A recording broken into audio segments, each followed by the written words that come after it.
Tere tulemast kuulama ja vaatama saadet Epitsentris. Täna arutame jälle algatuseks kahel olulisel teemal ja siis juba kohtume põneva saatekülalisega. Nii on. Esmalt tuleb juttu kaugel Brasiilias alanud kliimakonverentsist ja sellest, kuidas need kliimaalarmi kellad löövad, vaiksemalt ei näe, ega kliimaga ei olegi midagi väga hullu juhtunud. Siis aga mitmekesisusest ja seda eelkõige Lääne-Euroopa näitel ja küsime, kas need inimesed, kes soovivad meie rahvusriiki pidevalt immigratsiooni arvelt mitmekesistada, on ikka lõpuni läbi mõelnud sellega kaasnevad väljakutsed. Ja siis kindlasti räägime sellest, kui ka laiemalt tänasest Eesti ühiskondlikust olukorrast juba saatekülalisega. Stuudiosse tuleb kirjandusteadlane Maarja Vaino. Ühiskond on meil ju väga katki, et see ei ole nagu terve ühiskonna tunnus, et kõik mõtlevad ühtemoodi. Ja et kui keegi mõtleb teisiti, siis on kohe hüsteeria ja need teisiti mõtlevad inimesed justkui tahetakse kohe sellest ühiskonnast eemaldada.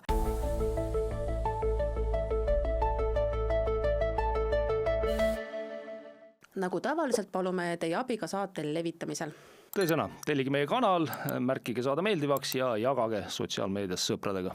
Aga läheme siis saatega teele.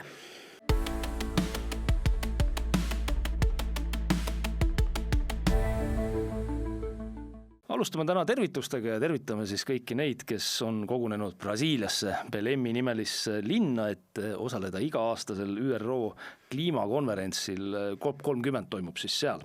Ja COP on siis see konverents, kuhu juba pikki aastaid igal sügisel maailma riikide liidrid ja muud siis kliimateema mõjuisikud kogunevad, et siis kliimakriisist rääkida ja siis muretseda selle pärast, et mis kliimaga toimub. Ja üldiselt võetakse seal konverentsi lõpus ka mingeid avaldusi vastu, et kuidas, fossiilkütustest loobuda ja igasugust muud sellist asja.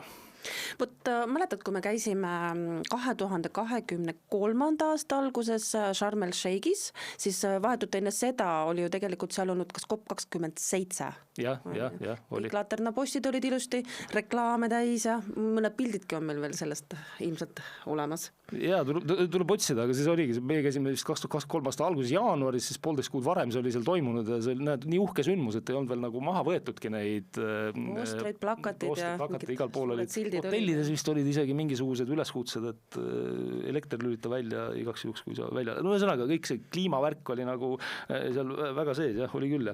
Aga nali sellega on tegelikult, ma mõtlen sellega, mis tänavu toimub, nagu, et Sharm el Sheikh on ju mõnusa kliimaga kuurort, on ju. Oli ju täitsa pehme oli seal, soossu oli. Nii palju putukaid oli tänu sellele, et oli soe. Sääsed olid selle, või ma ei tea, mis Afrika sääsed nüüd on seal või kõrbesääsed. Aga ühesõnaga, vaata sobib sellise konverentsi korraldamiseks palju paremini kui see Brasiilia Belemi linn, on ju. Et seal on lihtsalt vajalik taristu olemas, seal on ju suur lennujaam, saad tulla, eks ole, nagu nad tulevad, need tähtsad ninad sinna tulevad. Eralennukitega. Eralennukitega lendavad kohale, see on väga kliima.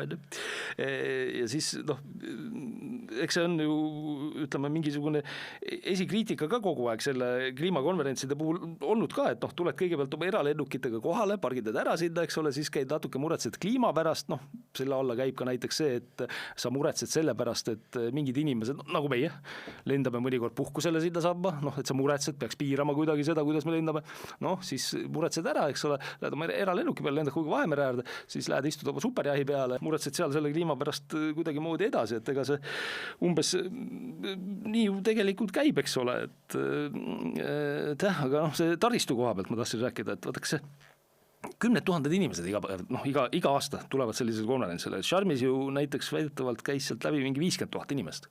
See mingi paar nädalat, eks ole, arutelud, asjad, ja siis 50 000 inimest kõigist maailma riikidest.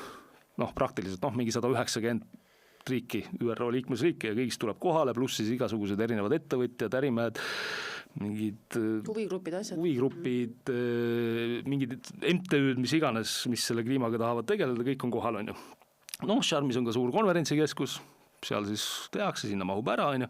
Aga nüüd see Belem Brasiilias, et sellega tegelikult ei ole nii head lood, ma olen aru saanud, et jah, lennujaam seal on, linn on korralik, pea 1,5 miljonit elanikku, eks ole.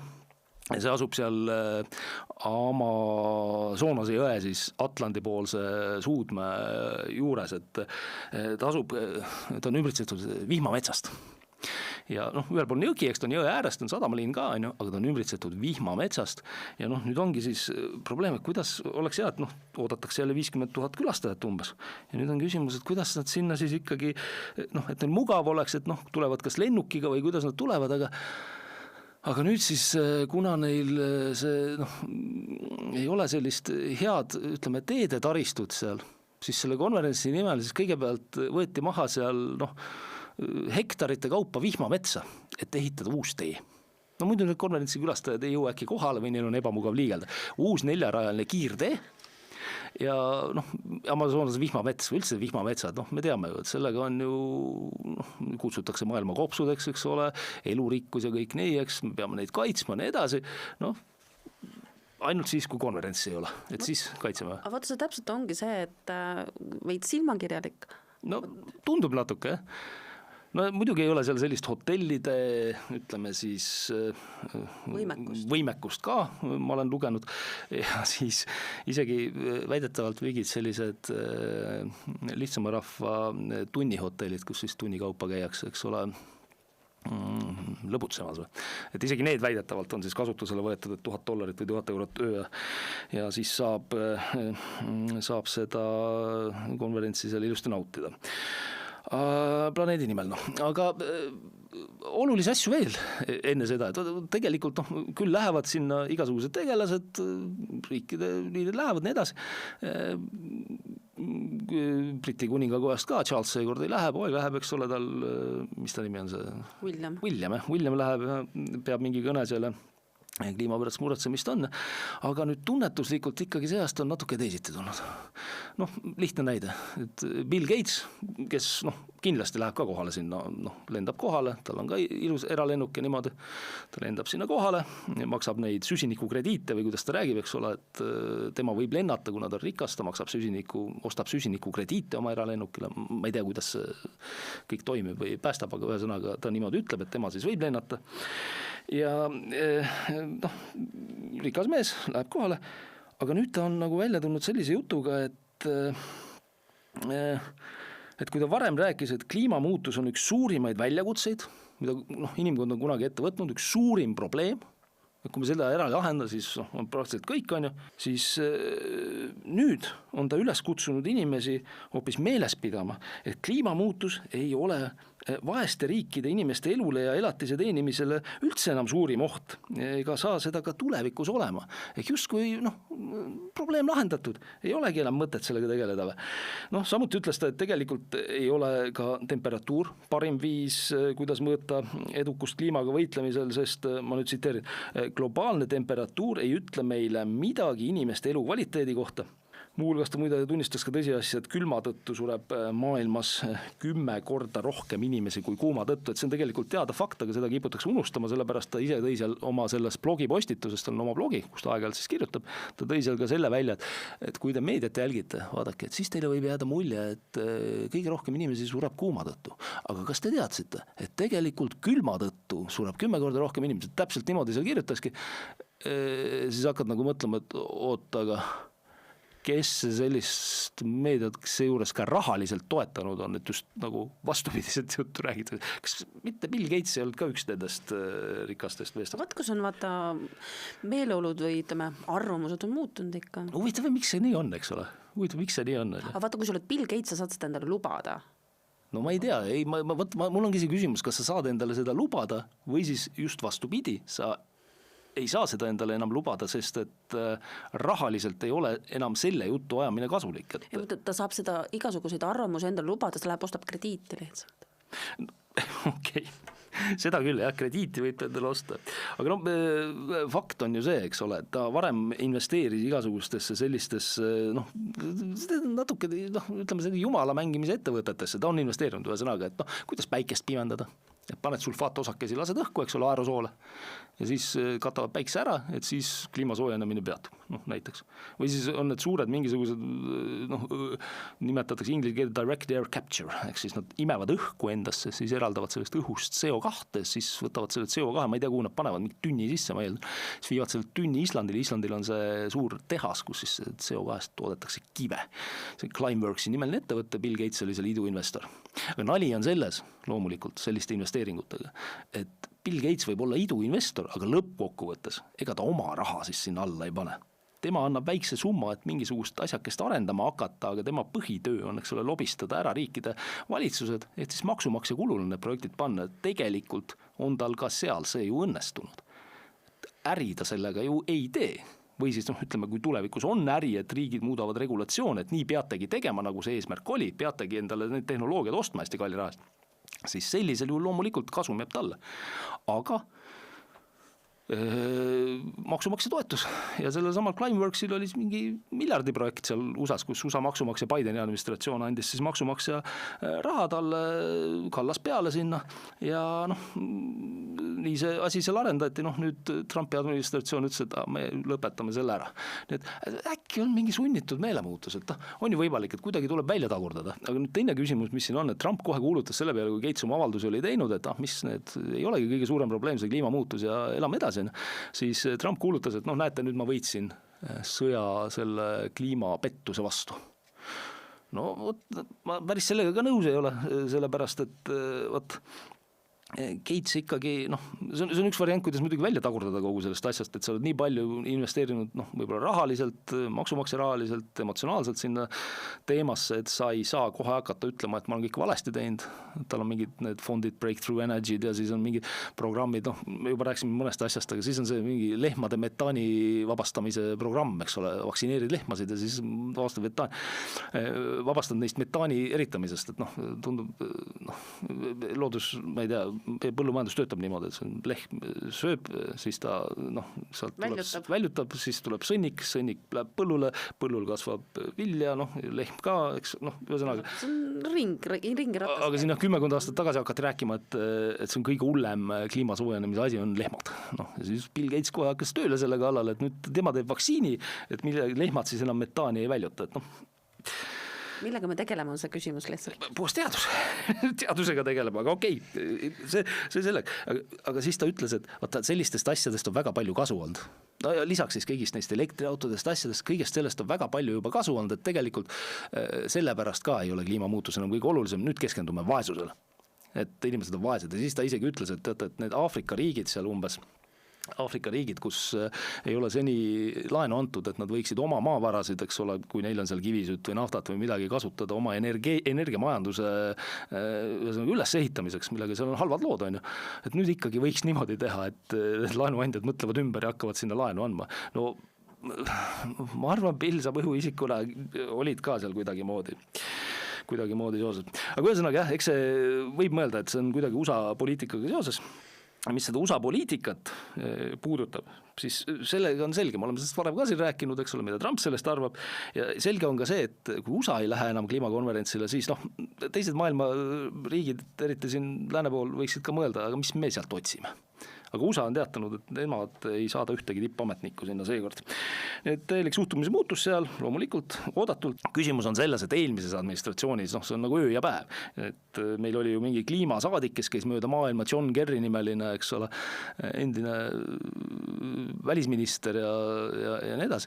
Käis ja rääkis seda kliimajuttu, lendas ümber maailma, eralennukiga jälle ühest riigist teise, käis seal kliimakonverentsidel, rääkis, et me kohe sureme ära. Et see paradigma on nüüd muutunud, eks ole. Aga mis arvab, kui tuleks nüüd sealt Ameerikas näiteks Eesti juurde ja vaataks siis, kuidas Eesti käitunud on ja? Ja, täpselt. Eesti nüüd, kuidas ta üldse käitub või kuidas ta käituda võiks, aga Eesti delegatsioon on täitsa minemas või läinud sinna juba, et energeetika keskkonnaministri eestvedamisel läks Eesti delegatsioon sinna kohale. Me oleme Euroopa Liidus kliimajutt on ikkagi ju veel väga aktuaalne, siiamaani jätkub. Meil ka siin muidugi energeetikas me proovime mingisuguseid natuke selliseid hüppeid teha, eks ole, siin ETS2 vastu oleme, väga mõistlik, et oleme, see on uus maksuskeem, mis tahetakse kodusoojale, toasoojale peale panna meil ja autokütustele ja nii edasi. Et veel makse tõsta siis sellepärast, et kliima ja nii edasi. Ja me oleme ka siin energiamajanduse arengukavas natuke mõistlikumaks läinud, et reaalsusega kokkupõrge kuidagimoodi siis äkki mõjub, et enam ei ole 100% siukest tuuleenergia või taastuvenergia eesmärki või mis seal kirjas oli, et natuke sellist terve mõistuse poole nihkumist on. ja noh, sellest võib teinekord rääkida, aga jah, delegatsioon on ja delegatsioonis on 10 inimest, ministeeriumi tippametnikud siiski. Et ei ole nagu USA-s, et tippametnik ei lähe, läheb minister, tippametnikud. Aga siiski olulisusest rääkides, siis meenutame 2 aastat tagasi oli see sama konverents Dubais ja eks see peegeldabki hästi muutusi, et mis on veel selle ajaga juhtunud. Et toona oli meil peaminister Kaja Kallas, Dubais oli ta seal tema juhtimisel, see delegatsioon. Kohal oli loomulikult toonane kliimaminister Kristen Michal ja veel umbes 50 inimest või rohkem Eestist. Ehk siis olulisuse vahe on ka siin tegelikult. Nagu delegatsiooni mõttes sa mõtled, ütleme delegatsiooni prestiisikuse ja arvu mõttes on nagu... No täpselt. Aga peaminister seekord ei lähe meile. Kuigi tema endise kliimaministrina peaks just teadma, kuidas kliimakonverentsid on olulised asjad ja seal ta oma käis, eks ole, et siis ta ju oli. Aga mul on üks asi hästi meeles sellest Dubai kohtumisest, et seal oli kliimaministeeriumi toonane kantsler, Michal viis ta hiljem omal Stenbocki ka kaasa, kergelt niimoodi nihverdades, et tänane riigisekretär, siis Keit Kasemets, andis päris suurepäraseid kommentaare sealt konverentsilt koha pealt toona Vikerraadios, et ma mälu järgi ma meenutan, et esialgu kaebas ta siis Dubais on palav. Ühesõnaga inimene läks kõrbesse, eks ole, seal on soe, eks ole, see asub kõrbes, siis ta kaebas väga palav. Okei, käi lühikeste pükstega, ei, okei. Aga siis lisaks ta hakkas kaebama selle peale seal, et põllumaad on väga vähe seal kõrbes. Põllumaad on väga vähe ja välja vähemaks jääb. Jällegi, ma ei tea, kas sul oleks vaja selleks kõrbesse sõita, et teada saada, et põllumaad kõrbes vähe on, aga okei. Ju tal oli ettekujutus, et araablased tegelevad seal mingi suuremahulise põllumajandusega, et ja midagi sellist, eks ole. Sai teada, et ei tegele, aga siis mul on meeles, et intervjuu lõpetuseks ta teatas, et väga palju tehakse see rahvusvahelist koostööd, et vinge koostöö käib ja et kohe minnakse soomlastega mingeid asju arutama. Ma ei tea, äkki oleks võinud soomlastega neid asju arutada kuidagi, et oleksid samast laeva peale läinud, Helsingisse sõitud, ära arutanud ja siis tagasi sõitud. Et selleks ei pea ju panema sellist 50 liikmelist delegatsiooni kuhugi, ma ei tea, kas neil oli charterlend, aga kuhugi lennuki peale, et sõita kohale. Et soomlastega midagi arutada? Moi, et hakkame soomlastega midagi arutama. Et äkki oleks kuidagi targemalt saanud teha.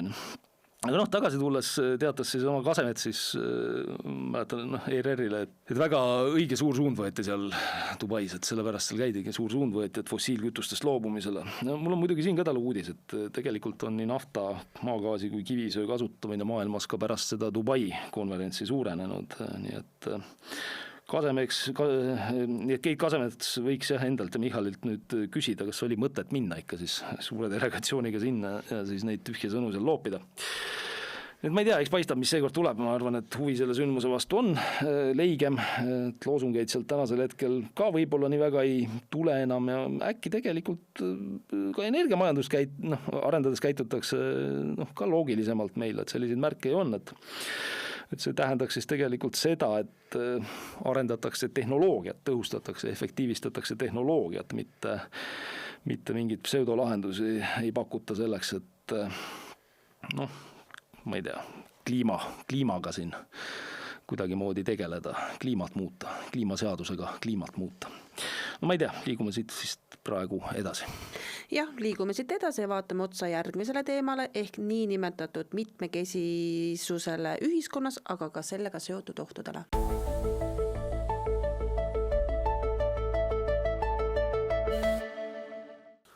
Õige pea on meie saatekülaliseks kirjandusteadlane Maarja Vaino, aga enne veel sooviks ma haakuvalt Vaino ühe hiljutise väga hea arvamusartikliga Postimehes, millest ka pärast kindlasti veel räägime, tähelepanu juhtida sellisele mõistele nagu mitmekesisus ühiskonnas. Kellel saaks üldse midagi olla mitmekesisuse vastu? Miks peaks on, et ma ei tea, igaüks näeb siin omamoodi maailma, kõigil oma ideed, mitmekesine, vaidlused, aga tore ju. Ei ole, on. Vaata, aga see ei ole see, millest me siin räägime või selle arvamusloo valguses.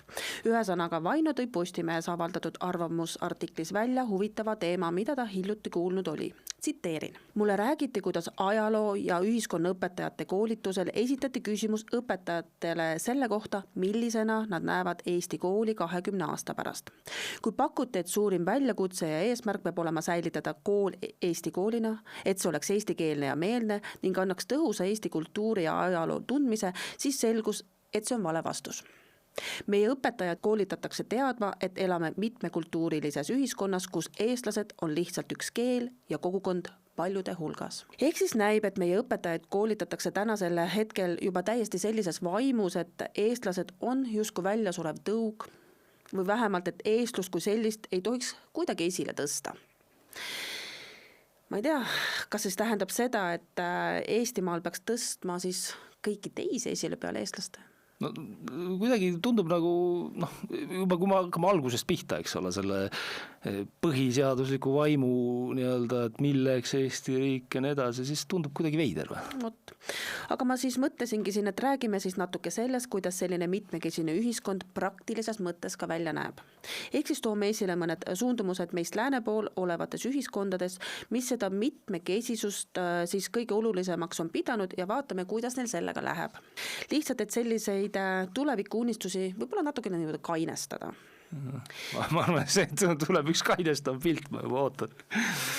Kuna siin kooliõpetajatest juttu juba oli, siis võtame näited koolidest. Rootsi on meil siin kuidagi väga mitmekesine riik. Ja väga lähedal, me saame sinna minna näha, kõik. Ilus, kõik oleme käinud. Aga tänasel hetkel on ka nemad hakanud siis aru saama, et midagi on valesti, aga eks küsida võib, kas arusaamine mitte liiga hilja pole tulnud. Praeguseks on juba hinnanguliselt 40–45% Rootsi lastest ja noortest välismaise taustaga ehk sündinud kas ise välismaal või siis on välismaal sündinud ja riiki sisse rännanud vanemate lapsed. Aha. Kusjuures konkreetselt kolmandikul õpilastest ei ole kodune keel rootsi keel. Kolmandik. Ei, no siin on ju tegelikult selge, selliste arvudega on juba selgelt näha, et see on praktiliselt pöördumatu protsess juba. Kui me räägime siin, siis ongi mitmekesine riik juba. Okay. Või võtame näiteks Austria. Pea pooled Austria pealinna Viini koolide õpilastest on moslemid ja väga suur osa neist ei oska koolide alustades saksa keelt. Ossa. Linnas on näiteks klasse, kus alustab vaid 3 saksa keelt oskavat last. Aga see, kui see nii võtad, see... No kujuta ette praegu olukorda, kus meil läheb laps esimesse klassi, seal on näiteks 20 õpilast ja neist vaid 3 räägivad eesti keelt. Pane lihtsalt siia. Ega mõtleme seda õpetaja perspektiivist. Ütleme, kui me näeme neid probleeme ju tegelikult, näiteks Ukraina sõjapõgenikud Eestis on ju. Peame neid aitama, peamegi. Sellega ju, kes see vaidleks, eks. Kooliharidus tuleb siis lastele anda, õige. Aga meil on ju omagi laste pealt need kogemused olemas, kuidas tegelikult ei toimi see, kui täiesti võõrkeelsesse keskkonda, siis meil on täna teistpidine situatsioon, eks, tuleb see Ukraina laps ja siis õpetaja ei oska temaga suhelda, eks, kas siis vene keelt ei oska või veel vähem ukraina keelt või siis ühesõnaga teistel on see õppekvaliteet langeb ja selline segaklass ja siis lõppkokkuvõttes, mida need lapsed seal tunnis siis teevad? Nad ei teegi ju midagi. Aga see on veel niimoodi, kui sul on vastupidise olukord, mis siis saab? Ehk tegelikult, nagu sa ise ka välja tood, ega see ongi õpetajate jaoks ilmselgelt keeruline olukord. Ja on ka põhjus, miks paljud õpetajad ju tegelikult on otsustanud karjääri vahetada, et kuidas sa mõtled siis ma toon praegu lääne näite, et aga kui see juhtub Eestis, kus meil on nii vähe õpetajaid, on ju. Aga tegelikult ei ole probleem ju ainult selles, et õpetada on keeruline, et suur probleem on tänaseks ka näiteks probleem koolivägivallaga. Näiteks Saksamaa pealinnas Berliinis on koolidesse politseid tänavu vägivalla tõttu kutsutud üle 1100 korra. Täpsemalt siis ajaleht Bild kirjutas hiljuti ühest Berliini põhikoolist, kus sisserändaja päritoluga õpilaste osakaal on 67% ja saksa õpilasi kiusatakse pidevalt. Üheks ohvriks oli 10-aastane tüdruk, kes ütles ajalehele, et põhimõtteliselt iga vahetund saab keegi peksa.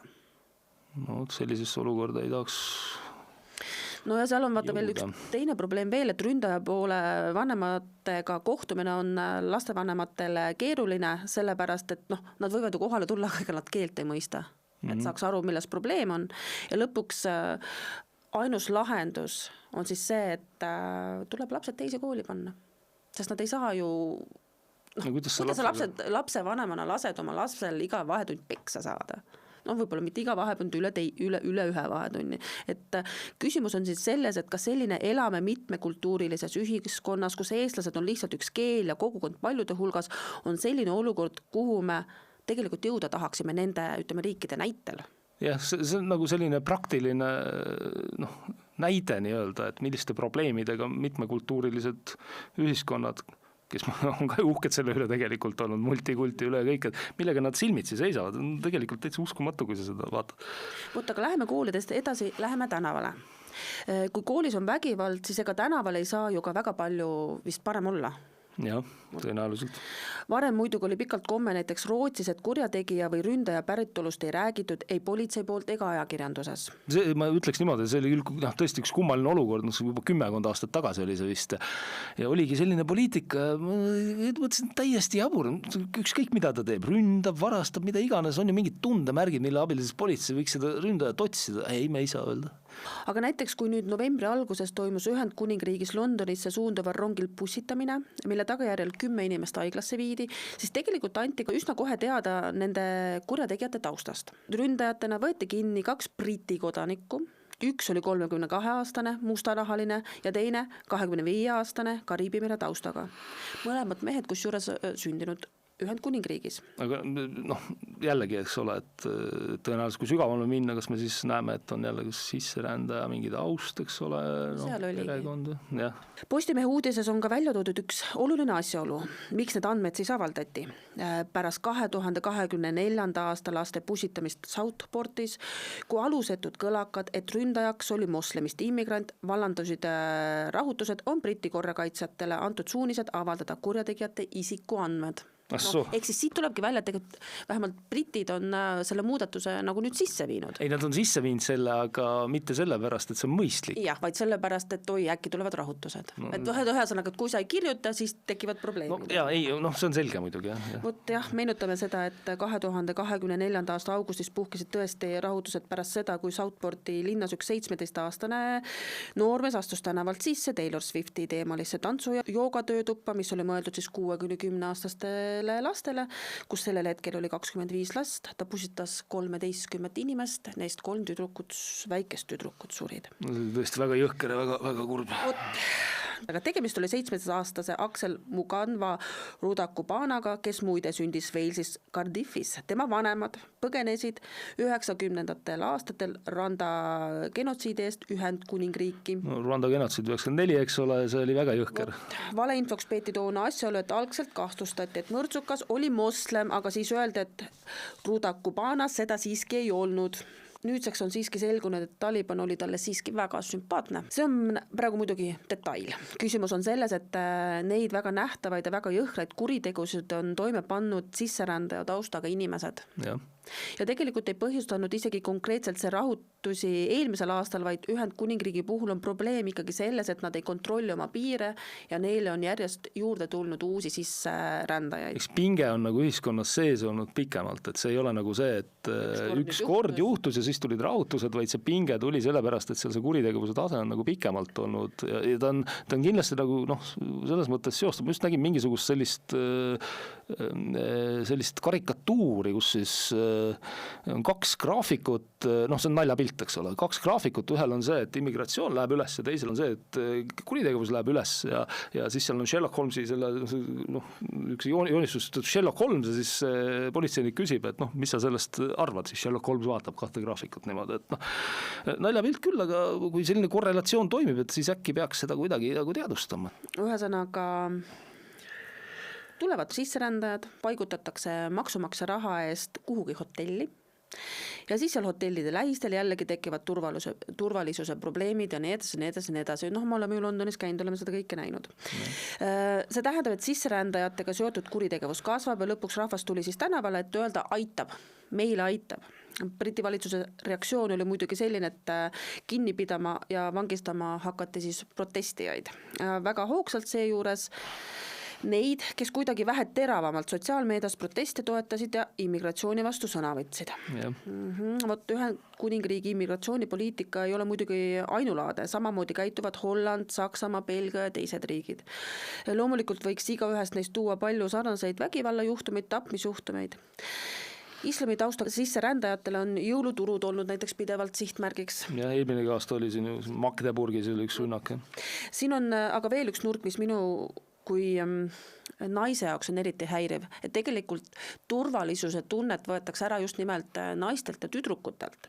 Et vägistamise statistika on lihtsalt õudne ja seda erinevate riikide lõikes, olgu see siis Ühendkuningriigis, Rootsis, Saksamaal, Hispaanias, Itaalias või mujal. Näiteks Saksamaal pannakse sellistest võigastest kuritegudest 75% toime sisserändaja taustaga isikute poolt. Nii et kahjuks see olukord on tõepoolest päris kohutav, ei ole ka muidugi päris nii, et sealsed valitsused midagi teha ei proovi. Sõnades vähemasti, et näiteks Saksamaa kantsler Merz lubas enne valimisi ühe asjana just immigratsiooniga tegeleda ja tegelikult proovis ka peale valimisi midagi teha, hakkas varjupaiga taotlejaid riigi piiridelt tagasi saatma. Kuid siis sekkus kohus, otsustades, et inimesi, kes esitavad Saksamaa territooriumil piirikontrolli ajal varjupaiga taotluse, ei saa piirilt tagasi saata. Mertsin alles oktoobris ka tõstatas sama teema ja ütles, et probleem on suur. Sakslased ja eurooplased ei julge enam avalikes kohtades käia. No kui sulle võib juhtuda, et keegi ründab sind või eks see vaata, ega ei ole meil ka niimoodi, et kui me arutame, et tahaks kuskile reisile minna, siis mina sinna riiki praegu minna ei julge. Yeah. No see sama Londoni näide on väga hea näide, mulle väga meeldib Inglismaa, aga praeguse viimase rünnaku tagajärjel, selle valguses ma ei julge minna. No ei taha väga. Jah, lähemegi siis brittide juurde tagasi, nimelt Briti peaminister Keir Starmeri puhul, aga viib sama immigratsiooni teemalt varsti vist ka viimasegi reitingu. Yeah. Et näiteks kutsus Starmer tänase Briti populaarsema partei Reform Party plaane immigratsiooniga võidelda rassistlikuks. No tal on mingid teistsugused plaanid, tema tahab ju digitaalset identiteeti luua, kus siis ilma selleta ei saa tööl käia, et siis kõik inimesed peavad seda kasutama. Ja et siis sellega kuidagi immigratsiooni vastu võidelda. Immigratsiooni vastu, kui sa paatidega üle tulevad kogu aeg ja sa neid ei takista, et sellega sa ei võitle, aga okei, see teine teema. Tegime siin sükse kiire ülevaate Euroopast, aga tuleme siis sealt Euroopast, Lääne-Euroopast tagasi Eestisse ja esiteks oleme tänulikud, et meil ju sellist asja ei toimu. Eesti elu on võrreldes sellega ikkagi üsna turvaline. Mingis mõttes on huvitav vaadata seda, kus tegelikult on nagu ümber pööratud. 90-ndatel oli meil siin metsik lääseks ja Lääne-Euroopa oli selline, kus uust lukku ei panda. Meil praegu on ikkagi selline seis, kus me saame, me peame hoidma seda, mis meil on ikka turvaline. Ja siis me võikski endalt küsida, kas elu selles mitmekultuurilises ühiskonnas, kus eestlased on lihtsalt üks keel ja kogukond paljude hulgast on ikka see, mille poole me püüdlema peaks. Et eestlaste puhul on niikuinii mure, et me kahaneme suure kiirusega, meid oli vähe ja meid on varsti veel vähem, et meie keel ja kultuur muutub kogu aeg väiksemaks. Selle kõrval ongi siis selline reaalne pilt meis palju suurematest ühiskondadest, kus selle niinimetatud multikultuurilisusega enam kuidagi toime ei tulda. Saksamaa kantsler ütleb täna, et meil on tänu massilisele sisserändele olukord, kust me nemad ei saa siis tänavatele minna. No ei julge minna. No ei julge minna, aga kas me sellist tulevikku endale tahame? No mina ei taha. Ei, mina ka ei taha ja ma arvan, peame sellele väga tõsiselt mõtlema. Ehk siis see põhimõte ongi selles, et inimesi, kes tahavad Eestisse tulla, et neid vastu võttes ei hakka me mitte mitmekultuurilist ühiskonda ehitama, vaid vastupidi, me ikkagi jätame selle põhikultuuriks ikkagi Eesti keele, Eesti kultuuri, väärtustame meie keelt. Kui me teistmoodi käitume, siis suure tõenäosusega võib see viia meid olukorda, mida me just siin kirjeldasime, kuni eestlane lõpuks üldse ära kaob. Jah, ma kardan ka, et see nii on. Need küsimused on küsimus, kus lahenduste otsimisel peakski selliseid loosungeid vältima ja mõtlema, milleks Eesti riik tegelikult loodud on. Ehk siis see riik peaks tagama Eesti rahvuse, keele ja kultuuri säilimise läbi aegade, nagu me juba põhiseadust siin korra viitasime, et muidu sellel asjal ju mõtet ei ole. Kindlasti räägime teiste teemade kõrval sellest ka meie tänase saatekülalisega, et kohe ongi stuudios Maarja Vaino.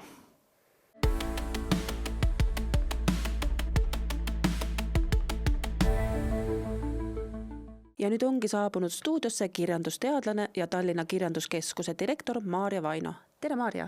tervist!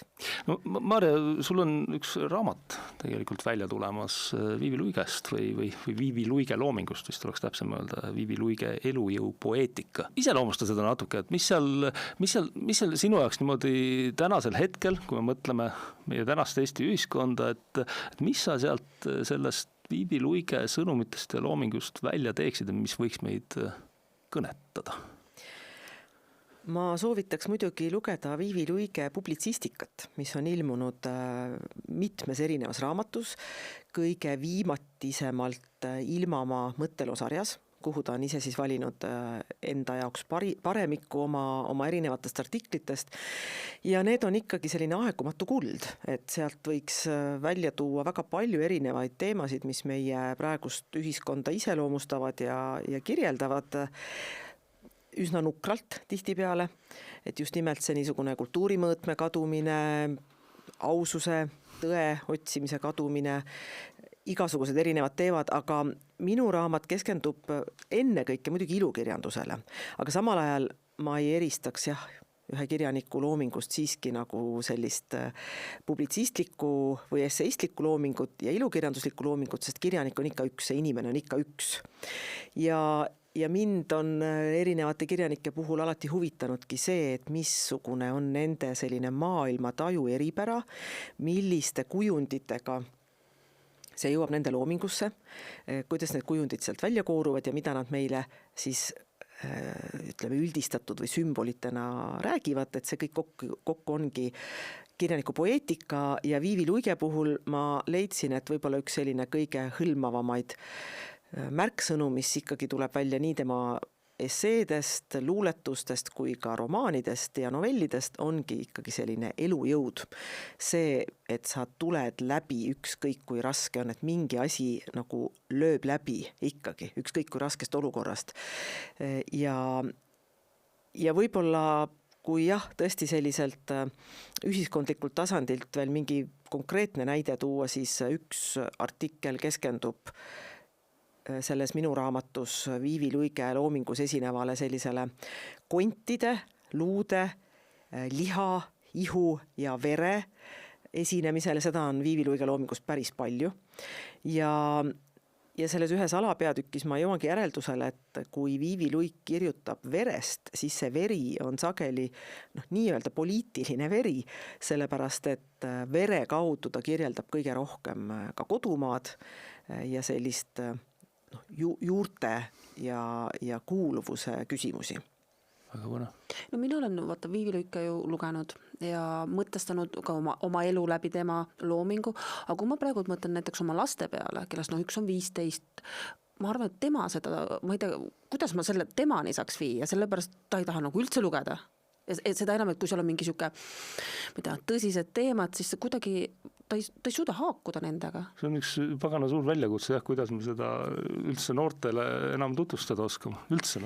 Ja see on selline kirjandushariduse igavene küsimus, sellepärast, et see on kohustusliku kirjanduse küsimus, mille üle ikka ja jälle vaieldakse, et miks seda on vaja ja kas peavad lugema lapsed 9. klassis Kõrbo ja peremeest ja nii edasi.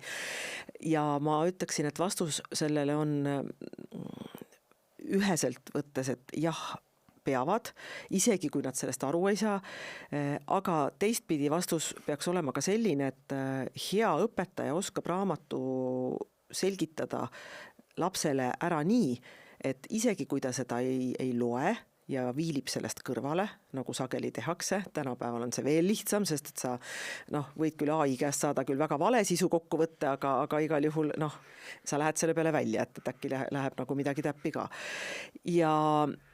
Ja siis sa võib-olla saad natuke vanemaks ja siis sinuga juhtub nii nagu Tanel Toomiga, et sul hakkab ikkagi nagu imelik, et sa ei ole seda Tõde ja õigust lugenud ja siis sa loed ja siis sa satud vaimustusse ja teed sellest lõpuks filmi. Viivi Luigega ma arvan, et on samamoodi. Viivi Luige looming on erakordselt põnev, tihe, sügav, kaasahaarav, aga ta ei pruugi tõesti kõnetada sellist nooremat last, kuigi nüüd kogu aeg hargnen, aga ma ütleksin ka niimoodi, et me ei peaks alati lapsi alahindama, sellepärast et lapsed on alles palju vähem aega elanud kui täiskasvanud ja elu tundub neile palju huvitavam. meie võib-olla sellised sügavas keskeas inimesed oleme palju rohkem etableerunud, kui me nii võime öelda. Aga lapse jaoks on elu alles nii värske asi ja tal on nii palju küsimusi elu kohta. Ja ma ütleksin, et võib-olla 5-aastasele lugeda ette 7. rahukevadet, ta saab sellest kirjandusliku elamuse.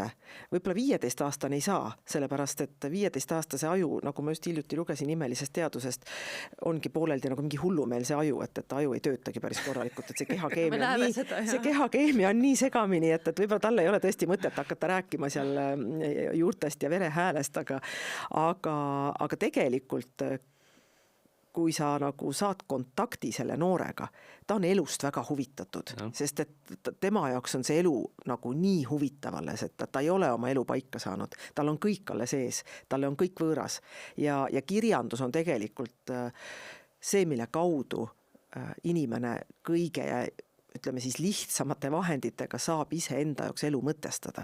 Ja mida targemat kirjanikku sa loed, mida paremat kirjanikku selles mõttes, kes on osanud oma mõtted ka sõnastada nii, et see laps nagu sealt mingisugusegi elamuse saab, et kirjandus on väga suur abimees sellele noorele inimesele, kes on omadega sageli puntras, ta ei oska ennast väljendada, ta ei saa isegi aru, mis tema sees toimub ja siis ta võib-olla sellest raamatust loeb ja saab äkki aru, mis temaga toimub. See raamat on talle need sõnad andnud, millega ta oskab ise enda jaoks ka seletada seda, mis temaga toimub. Aga selleks on vaja head õpetajat, selleks on vaja tegelemist. Me ei saagi oodata, et raamaturiiul on siin, hakka lugema ja saa kõigest aru, et see ei käi paraku sageli nii, jah. Vist nii on küll täpselt, jah. Järgmine aasta saame juba proovida seda, kuidas 5-aastasele see 7. rahukevad sobib. Ja. Aga ei, see väga loogiliselt selgitatud ja sõnastatud minu arust see, kuidas mõjub ja kuidas sa otsid seda ja meie põlvkond on selle kõik noorest põlvest läbi elanud ja sellepärast ongi võib-olla keeruline aru saada enda siis järelkasvust, et kuidas teie ei jõua sinna või kuidas te ei mõista, et see... või te ei tahagi või te ei tunne huvi või... Aga ei, väga, kohe näed, et sa oled palju mõelnud kirjandusasjade peale. Ja üldse kultuurihariduse peale, sest see sama, mis te just ütlesite, et noort inimest võib-olla ei huvitagi. Siin tuleb jälle mõnes mõttes asjad mitmesse sellisesse eri lahtrisse panna, et palju meid ennast nüüd huvitas, kui me olime seal teismelised, et ega me ei mõelnud, ma arvan, kuigi palju mingisugustegi riigi ja kultuuri küsimuste peale, me mõtlesime nagu oma elu peale, oma seikluste peale, aga ütleme siis kodu ja kool peavad andma sulle sellised mingid baasteadmised, et kui sa oma sellest teismelise east välja kasvad ja kui sa hakkad nagu eluga suhestuma ja sa hakkad oma riigiga suhestuma, et siis sul oleksid olemas need mingid baasteadmised, mille pinnalt sa kas või ei ole tõesti kunagi nagu Tammsaret lugenud, aga sa oled temast kuulnud, et sa ei ole võib-olla mitte kunagi mõelnud mingisugusegi kultuuri asjade üle, aga siis sa vähemalt tead, et kultuur on olemas, et ühesõnaga kool ja kodu peavad tegelikult selle aluse ikkagi andma ja sellepärast on seda kõike, ikkagi seda kultuuriharidust nagu vaja, et isegi kui laps ei saa sellest kõigest kohe aru,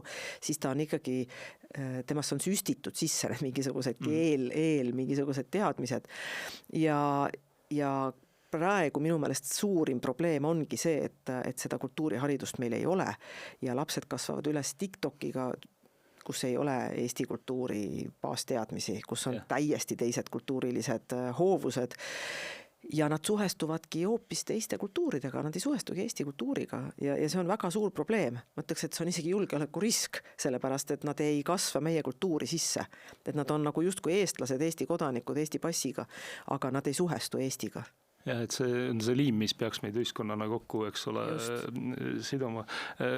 Kaudselt samal teemal, ma tegelikult avaldasid ka Postimehes ühe väga mõtlema paneva artikli ja ma tegelikult tahaks sealt ühe tsitaadi välja tuua, mis ma siia kirja olen pannud, mis on ka oluline selles samas teemas, aga ütleme kultuuri ja eestluse küsimus, ütleme see, et kuidas me selle ühiskonnana seal edasi läheme on nagu üks pool.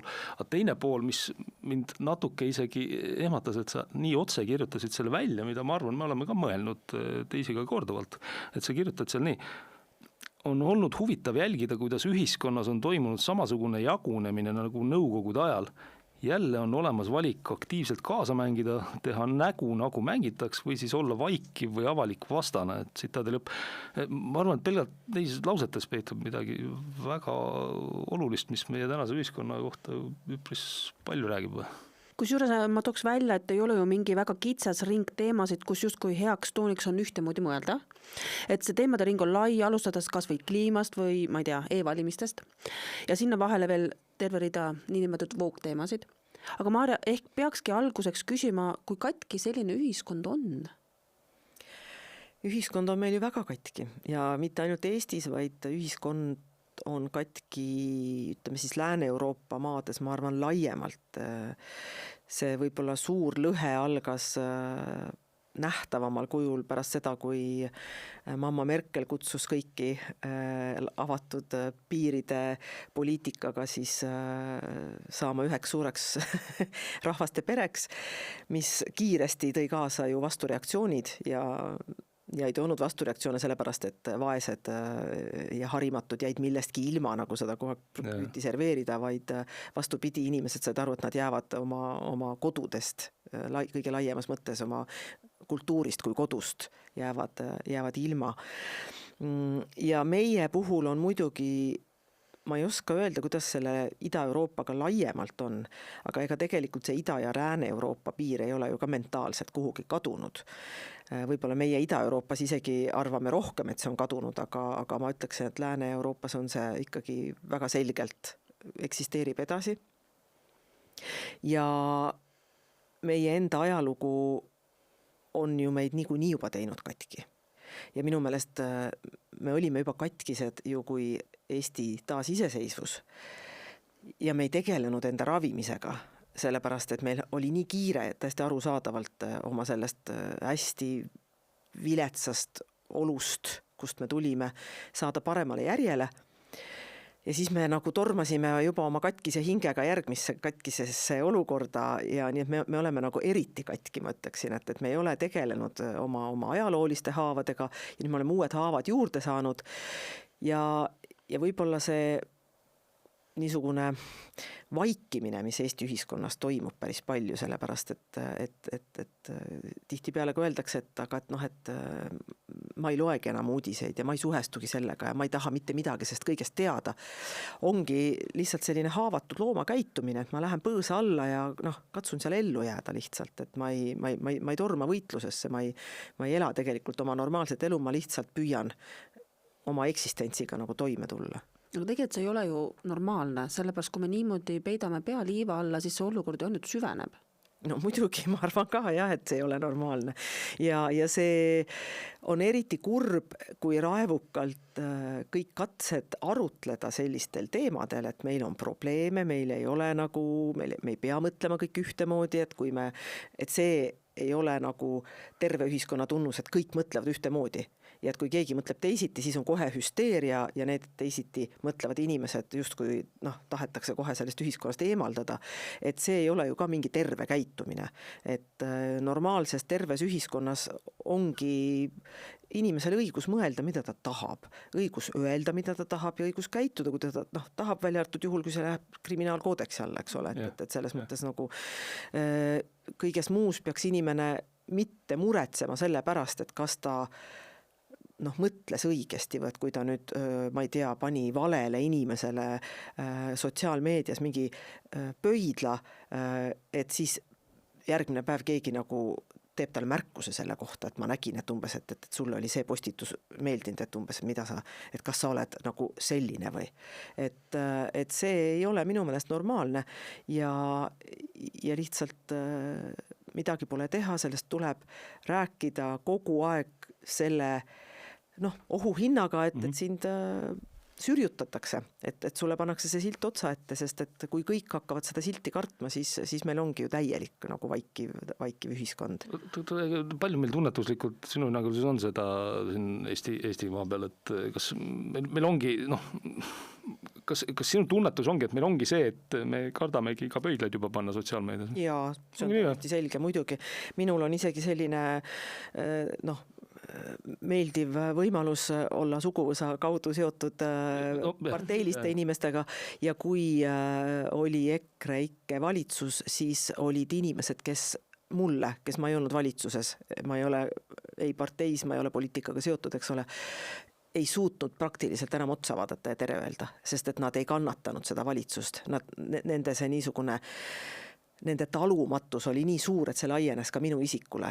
Ja see oli mulle tõesti väga üllatav, et inimestes võib olla peidus nii suur raev teist sugususe vastu, ja samas need samad inimesed väga sageli ju ise jutlustavad seda, et oleme tolerantsed ja kaasame kõiki ja oleme sellised hästi sallivad, et see on niisugune üsna irooniline paradoks kogu selles olukorras.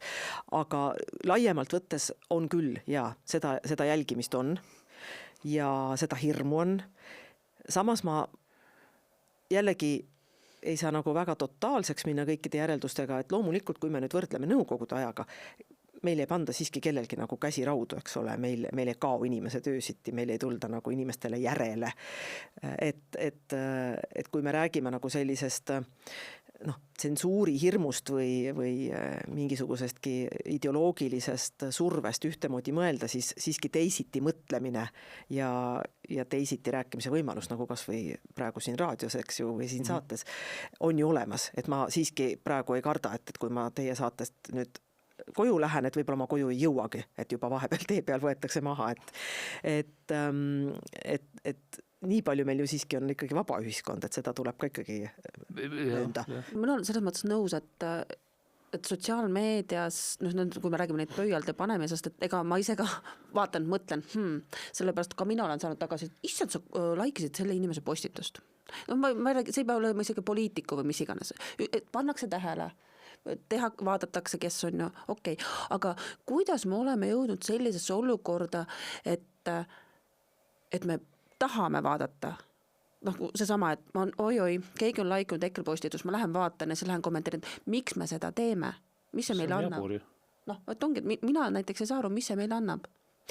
Ja minu meelest üks suur probleem Eesti ühiskonnas ongi see, ja ma jällegi ei tea, kas see on Eesti ühiskonnas või on see üleüldiselt läinudki kuhugile sinna, et eluolu tervikuna on kuidagi justkui täielikult politiseerunud.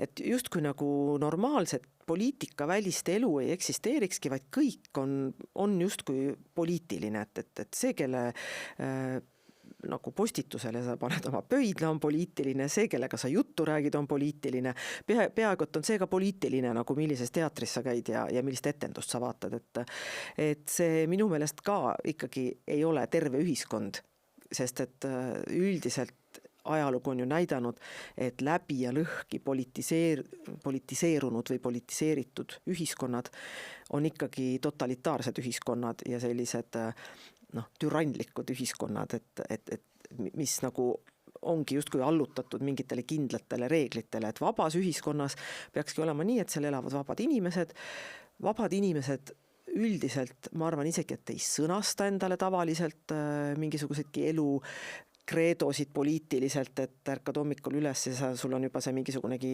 parteiline manifest, mille järgi sa elad, vaid üldiselt inimesed on sageli sellised, et ühes küsimuses ta mõtleb nagu võib-olla üks partei, teises küsimuses ta mõtleb nagu teine partei ja miks ta peaks üldse nagu oma mõtteid nagu siduma mingi parteiga. Et inimene mõtleb nagu ta mõtleb, et sellel ei peaks üldse olema mingisugustki poliitilist nagu tasandit, et tal võikski olla õigus lihtsalt olla tema ise. Mitte niimoodi, et ta lahterdatakse ära, et siis sa tõenäoliselt oled nende valija. Et see on ka üks asi, mis minu meelest vajaks ühiskonnas kuidagi muutumist, et meie avalik ruum on hästi poliitiline, et sellist mittepoliitilist arutelu on meil hästi vähe, et ikkagi on niimoodi, et näed, et tema on konservatiivse maailmavaate esindaja, tema on selle maailmavaate esindaja, aga inimesed ei esinda ju kogu aeg mingit maailmavaadet tingimata, et inimesed võiksid lihtsalt olla nagu inimesed, kes on välja kujunenud oma arvamusega ja see on lihtsalt selline, nagu see parasjagu on, ilma et tal oleks täpselt need mingid sildilahtrid küljes. Ja. Meil ka siin, ma olen tähele pannud, ma ise sotsiaalmeedias väga ei ole, ma käin seal neid X-is teisi postitusi laikimas mõnikord, siis ma olen tähele pannud, et pidevalt küsitakse, et aga ütle nüüd, mis su maailmavaade on ja siis ma olen tähele pannud, et meie saate all küsitakse, aga mis see maailmavaade maailmavaade on. Ma võin öelda, ma olen, mis ma olen, liberaal täna enam ei saa öelda, see mõiste on nagu ära rikutud, eks ole, aga noh, ütleme siis klassikaline liberaal näiteks, et kui kedagi huvitab. Aga see selleks, see nagu ei peaks nagu üleüldse tähtsust omama, et miks ma ei võiks siis rääkida selle mingisuguse vasakpoolsega seal ja vaielda mõne küsimusega, äkki tal on hoopis ka paremad mõtted, et selles mõttes see on väga õige mõte. Aga vaata, ma tahtsin nagu tegelikult sinna veel välja jõuda, et mingis mõttes on minul selline tunne, et hetkel see suund, kuhu me veel aastal 2023 liikusime nende asjadega, siis kui USAs oli teine administratsioon võimul ja X-i asemel oli Twitter ja kõik need asjad, et see suund kuidagi kukkus nüüd jalad alt ära, et läks nagu katki, et nüüd vähemalt osaliselt on natuke parem, aga võib-olla ma selles mõttes eksin, et võib-olla kollektiivides ikkagi siis vaadatakse ikkagi viltu inimestele, kes mõtlevad, kuidas vabalt niimoodi väljendavad ennast mingites küsimustes. Et kuivõrd palju sulle tundub see poliitiline mõjutus, mis on üle ookeani toimunud, et see nagu mõjutab meie sellist käitumist ka? Mulle tundub, et mingi muutus on toimunud küll, et mingites küsimustes on seda julgust rohkem, väljendada siis oma võib-olla mitte nõustumist selliste väga peavoolu mõtetega. Aga teisest küljest mulle tundub ka, et mingisugusel Eesti nii-öelda poliitilisel ja ma ei oskagi siis öelda mingite mõtlejate tasandil hoitakse väga kramplikult kinni sellest olnust. Ja ma isegi ütleksin, et vahel mulle tundub, et Eesti mingisugusedki mõttestruktuurid on üleüldiselt jäänudki kinni kuskil sinna 90ndate lõppu, 0ndate algusesse, kui kogu see niisugune multikulti ja postmodernismi ja selliste praegu natukene justkui nagu aegunud mõttevoolude sissetung oli meile hästi tugev ja võib-olla need inimesed, kes praegu on kuskil otsustavatel kohtadel või kuidagi sellistel kohtadel, et nende sõna on kuidagi oluline või mõjub, nemad kujunesid siis välja ja mulle tundub, et nad on sellesse kinni jäänud, et nad ei ole tegelikult ajaga kaasa liikunud. Ja see ajab mind alati väga naerma, sellepärast, et konservatiive süüdistatakse selles, et nemad tahavad kõike konserveerida ja nad ei taha nagu eluga kaasa liikuda, mis on alati selline absurdne süüdistus minu meelest. Aga tegelikult, miks Eesti eluga edasi ei liigu, sest minu meelest ongi nagu mingisugunegi ka poliitiline eliit jäänud kinni nendesse mõttemallidesse, mis olid kuidagi moodsad või määravad kuskil seal, nüüd varsti juba tõesti 20 aastat tagasi. Ja see on siuke kurb lugu, et tõesti me ei ole ühtegi, ma vaatan isegi ülikoolides, et kus ju teadus peaks ju kogu aeg edasi liikuma, kogu aeg nagu just seal peaks see vaba mõte kõige rohkem nagu liikuma. Siis ma vaatan, et ja ikka on, et humanitaariast ma räägin praegu, et ma teistest aladest ei saa rääkida. Ikka need samad teoreetikud, kellele viidati nagu siis, kui mina seal ka tõesti 20 aastat tagasi oma teadustöid kaitsesin, et see ei saa ju olla, see ei saagi anda mingisugustki uut teadust, uut tulemust, kui sa kogu aeg tuima järjekindlusega nendele ühtedele õigetele teoreetikutele tuginedes oma neid teadustöid teed ja aastakümned mööduvad ja ikka sa teed neid samu teadustöid, mille tulemus saab olla üks ja sama, sest sinu teoreetiline raamistik etteantult on see üks ja sama. Ja see ühiskondlikus elus annab ju ka tunda, et kui sul on, ütleme, humanitaaria on takerdunud, uusi mõtteid ei tule peale, siis ülikoolist hakkab ju kõik alati kuhugile allapoole liikuma, ülikoolist lõppude lõpuks tulevad ka kõik juhid ja nii edasi, et sealt ju tuleb see järelkasv igale poole. Ja kui seal on tegelikult mõte takerdunud, siis ei saa ka see ühiskond kui selline ju kuidagi eriti säravalt edasi liikuda.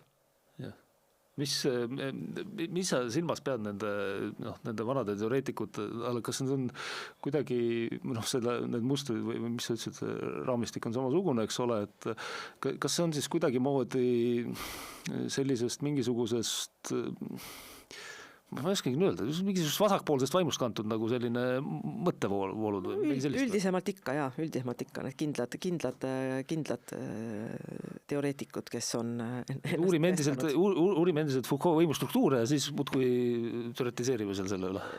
no ütleme üldistatult jah, et kindlasti nüüd mitte spetsiifiliselt ma ei saa seda öelda, aga mis on ka mõneti hirmutav minu jaoks ka see, et koos igasuguste ökoteemadega on täiesti rahulikult uuritakse ka ökomarksistlikke küsimusi, et vana ja Marx on ka tagasi toodud.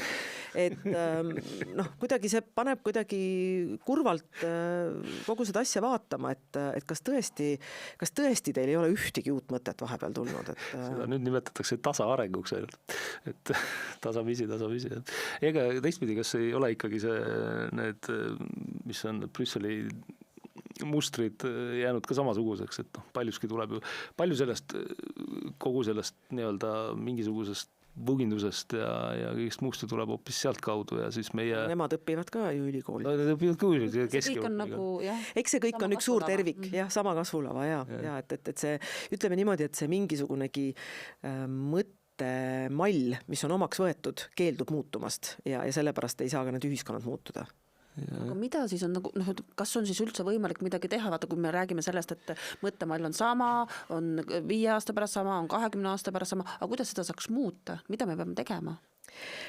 Ma arvan, et esimene samm ongi see, et seda tuleb teadvustada, sest paljud asjad toimivad tihtipeale ju automaatselt, et mingisugunegi automaatne käik on sees ja siis ei seatagi küsimuse alla seda, et miks me niimoodi käitume või et kas võiks ka teisiti kuidagi teha ja see on võib-olla üks kõige olulisemaid asju, mida ma näen, et just nimelt sellised saated nagu see siin, igasugused artiklid, igasugusedki arutelud võiksid teha, et nad tegelevad teadvustamisega, sest paljusid asju inimesed ei mõtle, sest et nendel on oma eludega tegemist, nad ei süvene, nad ei tea asjadest, ei peagi teadma nagu mingi täiesti teise valdkonna asjast, mitte midagi spetsiifilist ja kui sa seda siis nagu niimoodi avad, tulevad paljud asjad üllatusena, inimesed on kohe häiritud, ütleme, kuidas nii, miks sellest ei ole siis nagu midagi, ma ei tea, juhtunud, aga sellepärast, et keegi ei tea mitte midagi, keegi ei süvene millessegi ja selle teadvuse harimine siis ja inimeste teadvusele toomine siis kuskilt sellisest võib-olla siis niimoodi psühhanalüütiliselt väljendudes mingisugusedki alateadvuse sulpimisest on tõesti võib-olla üks kõige olulisemaid asju, mida saab teha, sest ega eestlased ju, isegi kui nad millestki aru saavad, tänavale ei tule, et nad seda meie ühiskonnas vist nagu eriti loota ei ole. Jah. No, mul on lihtsalt see mure nagu, et kui ma suhtlen, ma ei tea, enamasti ikkagi kõrgharitud inimestega, siis tegelikult neid ei huvita. Nad ju tahan teada, ma ei viitsi, mind ei huvita see, mis meil ühiskonnas toimub, ma tahan minna koju, teha lapsele õhtusöögi, pesta hambad, minna magama. Kui on lapsi üldse täna? Kui on lapsi, et jah, et aga vaata seal ongi, et kui inimest lihtsalt ei huvitagi see, et mis meil ühiskonnas toimub. Ja see on väga suur probleem, sest et ja seal ongi see, et miks ei huvita, et põhjused on väga erinevad, et üks põhjus, miks ei huvita, on see, et kõik on lihtsalt kohutavalt väsinud. Ja nad on väsinud juba puhtalt sellest, et nad peavad ära elama. Et sa pead ära elamiseks tohutult tööd rügama. Ja kui sa väga palju tööd teed ja siis on sul tõesti veel lapsed, kellega tegeleda ja nagu see eluolu haarab sind nii endasse, et sa ei jõua tegeleda ja sa saad aru, et ega see, kui mina nüüd midagi kuskil arvan, eriti midagi ju ei muuda ka, et see ongi nagu see teine pool, et üks on see väsimus, teine on see arusaamine, et mul ei ole neid hoobasid. Et siin on nii palju näiteid ju sellest, kuidas on võtnud sõna teadlased, mingisugusedki spetsialistid, eriala inimesed, löönud lamenti, öelnud, et ärge tehke, see toob kaasa halvad asjad, aga seda ei kuulata. Ja siis see nii-öelda tavaline inimene mõtleb, aga et mina ei saa niikuinii mitte midagi muuta. Ja et võib-olla, kui ma lähen piketeerima mingi plakatiga, siis parim, mis ma saavutan, on see, et võib-olla mind vallandatakse sellepärast, et ma puudusin töölt ja ma ei tea mida kõike. Ja siis lahendus ongi see, et ma võõrandun. Ja see on ju praegu Eesti ühiskonnas väga suur probleem, sest et kui meil ikkagi 40% inimestest ei tule üldse valima, nad lihtsalt ei suhestu selle riigiga, see on ju ligi pool. Et see ei ole ju üldse mingi nalja asi, kui sul ligi pool elanikkonnast tegelikult ei suhestu oma riigiga. Ja. See on väga suur probleem. Ja, on. Kui ma tuleks selles mõttes su artikli juurde korra tagasi, et et sa enne just ütlesid, vaata just, et noh, et tuleb rääkida sellest ja nii edasi. Ma lihtsalt juhin tähelepanu, et sul oli väga-väga jõuline see artikkel seal Postimehes, et sa ikkagi väga otseselt nimetasid smuulideks neid inimesi, kes Eesti ütleme siis seal oli juttu sellest, eks ole, see õpetaja näide, eks ole, mitmekesistamine, mitte Eesti riigi ja kultuuri ja rahva areng ja nii edasi. Aga Smuuliga võrdlemine, eks ole, Juhan Smuuliga siis on ju otsene viide sellele, et Smuul on küüditaja. Nüüd ma küsingi sinult tegelikult, kas sa said ka mingisugust tagasisidet sellele artiklile selles mõttes, et kas selle mõttest loeti välja midagi, et õudus, kuidas sa nüüd niimoodi? Ja ma sain ühe peamiselt negatiivse tagasiside ühelt kirjandusinimiselt, kes pani väga pahaks seda, et ma Smuuli nime sinna sisse tõin, leidis, et kui ma oleks tahtnud rääkida nii-öelda kollaborantidest, ma oleksin võinud kasutada ka mõne teise kirjaniku nime. Miks Smuul ei sobi? No jah, et Smuul oli ju ikkagi Irdi panema. Hea kirjanik ja kõik need vanad argumendid, aga ma talle ka vastasin niimoodi, et esiteks pole mõtet kasutada näiteid, mille nii-öelda sümbolist inimesed aru ei saa, et kui ma tahan nagu ikkagi rääkida sellest nii-öelda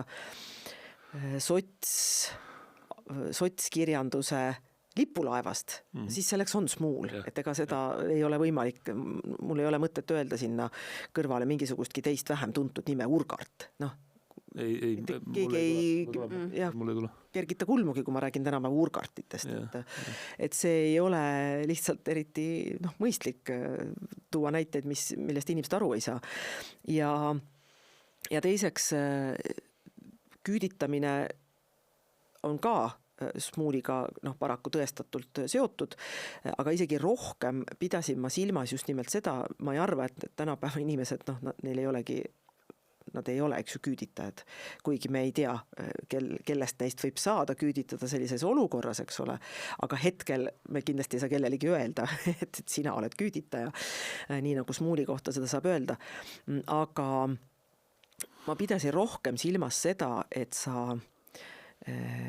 võtad omaks need hoiakud ja need suhtumised, mis ei ole sinu rahva huvides ja hakkad neid jõupositsioonilt rakendama. Ja see on tegelikult see, mida me näeme ju suures osas kogu selle kliimapoliitikaga, mis ruineerib nagu Eesti majandust, Eesti loodust tegelikult, Eesti inimesi, viiakse ellu kellegi teise agendat kinnisilmi, ei huvita, mis see Eestile kaasa toob. Me viime võõrast agendat omal maal ellu. Seesama vihakõne seadus, mida tahetakse kogu aeg väga vastu. Endiselt tahetakse. Endiselt on alles. Ja. Meil ei ole seda vaja, et need on tegelikult võõraste ideede täiesti vägivaldsed nagu sisse toomised meie ühiskonda, meie inimeste huvide vastaselt. Ja see oli täpselt ju tegelikult see, mida tegi Smuul. Ta seisis Nõukogude Liidu huvide eest Eestis. Tema viis neid Eestis ellu ja inimesed, kes viivad neid võõraid nõudmisi siis Eestis ellu, just nii nagu see õpetaja seal koolitusel ütles, et ei, mis Eesti kool, nagu meil on multikulti, meil on nagu, ma ei tea, 200 erinevat keelt, eks ju, räägitakse Eestis, et eesti keel ei ole neist kuidagi olulisem. Ta on üks nendest 200, eks ole. Et tema on tegelikult ta teeb täpselt seda sama. Ta võib-olla ise ei anna endale aru, et ta teeb seda sama. Aga kui me vaatame ikkagi niimoodi neutraalselt, siis tema töö on sama töö. Kui see töö, mida tegid nõukogude ajal need inimesed, kes meie jaoks okupatsioonivõimu ütleme siis ideid ja niisugusi käsulaudu siin kehtestasid. ma tahtsin küüditamise kohta siis märkuse teha, et mina olen võrdlemisi kindel siin paari aasta taguseid kogemusi arvestades, et küüditajat on meis küll. Iga inimene, ma toon selle näite lihtsalt, iga inimene, kes võttis kätte telefoni ja helistas kuhugi lühinumbrile, et teatada, et siin ei küsitud, selles kohvikus ei küsitud vaktsiinipassi, on põhimõtteliselt potentsiaalne minu arvates sellise iseloomuga inimene, kes võiks ka põhimõtteliselt olla küüditaja. Ja selle artikli üks mõte oli ka esile tuua seda, et inimesed arvavad, et ka seesama nõukogude aeg oli mingi väga erandlik aeg ja siis olid erandlikud inimesed. Et see ei vasta tõele, inimesed on samad, inimtüübid on samad.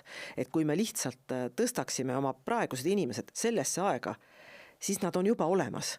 Et nad tegelikult võib-olla mitte sama jõuliselt, aga suhteliselt samamoodi juba teevad neid asju, sest et ajad mõnes mõttes ei olegi nii erinevad, et inimesed nendes on ikkagi samad ja eks see on olnud paljuski üllatus, et samad võrdlused, mida kogu aeg tehakse, aga nõukogude ajal oli nii ja kuidas siis nüüd meil vabas Eestis ka on nii. See tulebki sellest, et tuleb välja, et nõukogude ajal olidki inimesed suht samad kui praegu ja kui on mingid valikud, siis teatud inimtüübid teevad teatud valikuid, et selles mõttes siin ei olegi vaja üldse küsida, kindlasti on küüditajad meie hulgas olemas. Täitsa hirmus mõelda, Ja. Ma mõtlen veel seda, et tegelikult see samane näide, mis seal on, et on üks koolitaja kuskil, kes ütleb, et mis eesti keel, mis eesti kultuur, võib-olla mõtestab teistmoodi põhiseadust ja võib-olla mõtestab teistmoodi üleüldse rahvust ja kultuuri ja vabalt ju. Mõnel inimesel võib ollagi arvamus, et kõige paremini ei edenda mitte inimesi rahvused, vaid kõige paremini edendab inimkonda kuidagi moodi mingi suur, ma ei tea, globaalne impeerium ja kõik sellised asjad, et see on kõik okei. Küsimus minu arust, millesse nagu ütleme mõtteviga või viga tekib või lühis tekib, on see, et sa oled siin Eestimaal ja siis sa ei saa sellele, nagu sa ka kirjutasid, niimoodi vastu vaielda, et kartmata, et siin kas või mingis mõttes ära tühistatakse. Et seal minu arust tekib see koht, et kui ma saaks öelda, et kuule, mulle see jutt ei meeldi, see on minu arust lollud, mulle meeldib see. Aga ei, et siis sa pead nagu valima hakkama seal nagu manustamas. Jaa, aga siin on ikkagi ka see, et kuni meil praegune põhiseadus ikkagi kehtib, siis selle meie kuulsa preambuli kohaselt ikkagi, ma ütleksin, ei saa öelda, et eesti keel on 1-200 keelest, vaid eesti keel on Eesti põhiseaduse siis, kui sa oled mingisugune koolitaja või õpetaja või riikliku mingi tellimuse täitja. Siis sa ei saa ikkagi nagu, seal sul ei ole mõnes mõttes seda vaba valikut öelda. Sa võid isiklikult nii arvata, aga kui sa esindad ikkagi riiki ja kui sa esindad haridussüsteemi ja kui sa koolitad õpetajaid, kes lähevad omakorda õpetama meie lapsi, siis sa ei saa endal selliseid asju lubada, ma ütleksin, et siis sa rikud põhiseadust ju tegelikult. Inimesena on sul loomulikult peakski olema õigus arvata, kuidas sa tahad. Sa võiksid teed oma koolituse ära ja lähed sõpradega, ma ei tea, pubisse ja räägid seal, et sa tahaksid, et siin oleks rohkem erinevaid rahvusi, et sulle ei meeldi, et siin on kõik eestlased, eks ole. Et keegi ei tohiks sind sellest karistada ega sulle seda pahaks panna, aga samamoodi ei tohiks pahaks panna, kui sa lähed õhtul pubisse ja ütled, et siin on liiga palju teisi rahvusi. Ma tahaks, et siin oleks rohkem eestlasi. Seda ka ei tohiks pahaks panna. Absoluutselt. Mina jäin lihtsalt mõtlema seda, et kui üks õpetaja sellist juttu räägib, see on ju probleem. See on väga suur probleem ja ma ütleksin, et ega me ju keegi õieti ei tea, mis Eesti koolis toimub, sest see on üsna suletud süsteem. Meie peamine lootus on tublide õpetajate peal, keda on õnneks päris palju, kes saavad väga hästi aru oma rollist ja vastutusest. Ja ma ise lihtsalt olen rohkem kokku puutunud arusaadavalt emakeele kirjandusõpetajatega ja ma tean, et nende hulgas on tõesti neid inimesi võib-olla tänu kellele üldse lapsed puutuvadki üldse selle Eesti kultuurilise järjepidevuse, Eesti identiteedi, kõige sellega, Eesti mäluga kokku. Aga ma tean, et nende samade kirjandus- ja teiste õpetajate hulgas on paraku ka selliseid, ja ma tean täiesti konkreetseid näiteid, kes kiusavad õpilasi selle pärast, et kes on nende vanemad, kes on võib-olla ise mõnes noorteorganisatsioonis, mis ei vasta selle õpetaja maailmavaatele, ütleme siis niimoodi. Ja see on päris hirmus, et õpetajad päris varjamatult võivad oma maailmavaadet peale suruda ja ka hindeid panna vastavalt sellele. Sellepärast, et kui sa pead ikkagi kirjandi kirjutama, kus on lubatud ainult üks seisukoht, mida see õpilane siis tegema peab. Ja kui õpilane ka mõtleb seda, et aga meil on ju vaba ühiskond ja ma kirjutan ikka sinna oma mõtteid ja siis ta saab sellest 2, siis on ju mõnes mõttes ka tema usk demokraatiasse, kui nii võib öelda, ju juba lüüa saanud, et ta juba saabki aru, ta on saanud juba selle esimese õppetunni, et parem on vait olla või kirjutada seda, mida tahetakse, sest muidu mul on probleemid. Ja jällegi see ei ole terve ühiskond. Nii on. Lõpuks me siis kasvatamegi õpetajate abiga siis noori peale, kes ei tunne ühiskonnas toimuva vastu mitte mingit huvi ju. Sest see ei tunne huvi või nad on selles mõttes saanud oma vitsad kätte, eks ole.